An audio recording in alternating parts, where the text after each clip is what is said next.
bilan APA est la première étape d'un accompagnement en activité physique adaptée. Il permet d'évaluer la situation de la personne et de proposer un programme personnalisé, sécurisé et progressif. Le bilan commence par une partie administrative. Nous recueillons les informations essentielles, comme l'identité, les coordonnées et les éléments nécessaires au suivi. Vient ensuite un temps d'information générale.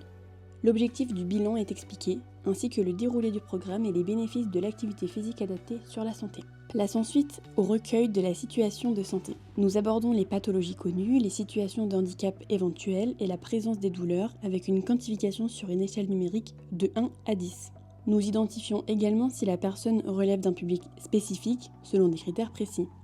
Une question sur la qualité de vie du patient est proposée, relevant le niveau d'activité physique et de sédentarité, comme la mobilité, le ménage, le jardinage ou le temps passé devant les écrans. Un auto-questionnaire sur la perception de la santé par le patient lui-même. Il porte sur la condition physique ressentie, le poids, l'alimentation, le sommeil, le stress, la santé globale, l'isolement social ainsi que la concentration. Nous passons ensuite à la réalisation des tests physiques. Ils permettent d'évaluer les capacités physiques et fonctionnelles de manière objective et sécurisée. Un test d'effort de 6 minutes, un test de force de préhension avec un dynamomètre, le test Times Up and Go, le test assis debout de 30 secondes, l'équilibre en appui unipodal ou tandem et un test de souplesse.